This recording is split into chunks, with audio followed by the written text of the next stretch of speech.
মহান শিল্পীজনক যদি স্মৰণ নকৰোঁ তেতিয়াহ'লে আচলতে আমি তেওঁৰ প্ৰতি থকা যিটোলৈকে আমাৰ আন্তৰিকতা শ্ৰদ্ধা এইটো আচলতে ম্লান হৈ যাব। যিয়েই নহওক আজি গজৰাজ ক্লাবে যি এটা পৰিৱেশ কৰিছে, আমাৰ এই বৃহত্তৰ ধৰ্মমা অঞ্চলৰ বিভিন্ন অঞ্চলৰ পৰা আহি ইয়াত সমবেত হৈ আমাৰ সুধাকণ্ঠ ডক্টৰ ভূপেন হাজৰিকাক এই শ্ৰদ্ধাঞ্জলি অনুষ্ঠানটোত নতুন অসম গঢ়িম, সৰ্বহাৰাৰ সৰ্বস্ব, সৰ্বহাৰাৰ সৰ্বস্ব পুনৰ ফিৰাই আনি নতুন অসম গঢ়িম, নতুন অসম গঢ়িম।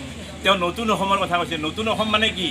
আমাৰ এই সকলোৰে সম্প্ৰীতিৰ জৰিয়তে আমাৰ বৰ অসমখন আকৌ আমি গঢ় দিম, সকলোৱে লগ লাগি পেলাই। তেওঁ সেই কথাখিনি কৈছিল। সেইকাৰণে মই কৈছোঁ তেওঁৰ প্ৰতিটো গানত মানে তেওঁ প্ৰতিটো কথা অৰ্থ নাথাকে তেওঁৰ গান নাই। তেওঁ বিভিন্ন ধৰণৰ গান গাইছে আৰু চব গানতে এনেকুৱা ধৰণৰ অৰ্থপূৰ্ণ মানে গান। ঠিক তেনেকুৱা মোৰ আই কোনে নিদ্ৰা হৰে, মোৰ আই পুত্ৰ হৈ মই কি মতে তৰো, আই তোৰে হৈ মই মৰো,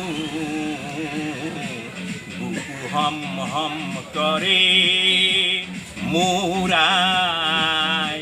তেওঁ বিভিন্ন এই যি দেশক ৰক্ষা কৰাৰ কাৰণে এই যে আমাৰ সৈনিকসকলে মানে বিভিন্ন প্ৰান্তত পহৰা দি থাকে, এটা সময়ত এই যেতিয়া নেকি আমাৰ চীন আৰু ভাৰতৰ মাজত ভাৰতৰত্ন ডক্টৰ ভূপেন হাজৰিকা আজিৰ পৰা 12 বছৰ আগতে অৰ্থাৎ 5/11/2011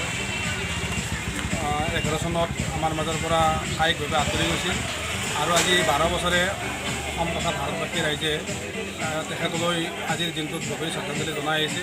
আৰু ইয়াৰ অংশস্বৰূপে আমি আজি গজৰাজ ক্লাব বৃহত্তৰ ধমধমাত এক শ্ৰদ্ধাঞ্জলি অনুষ্ঠানৰ আয়োজন কৰিছিলোঁ। ইয়াত আমাৰ এই ক্লাবৰ বিভিন্ন বিষয়ববীয়া তথা সমাজ শুভাকাংক্ষীসকল এই অনুষ্ঠানত উপস্থিত থাকি তেখেতলৈ গভীৰ শ্ৰদ্ধাঞ্জলি জনায়। আৰু এই অনুষ্ঠানটোত আজি আমাৰ মাজত বিশিষ্ট অতিথিৰূপে থাকে আমাৰ এই অঞ্চলৰ বিশিষ্ট সমাজকৰ্মী তথা প্ৰাক্তন শিক্ষক সুৰেন্দ্ৰ চন্দ্ৰ নাথ ডাঙৰীয়া। এই চেগতে তেখেতৰো আমি পৰা আন্তৰিক ধন্যবাদ জনাইছোঁ। লগতে আজিৰ এই দিনটোত আমি ভাৰতৰত্ন ডক্টৰ ভূপেন হাজৰিকালৈ গজৰাজ ক্লাবৰ তৰফৰ পৰা আন্তৰিক শ্ৰদ্ধাঞ্জলি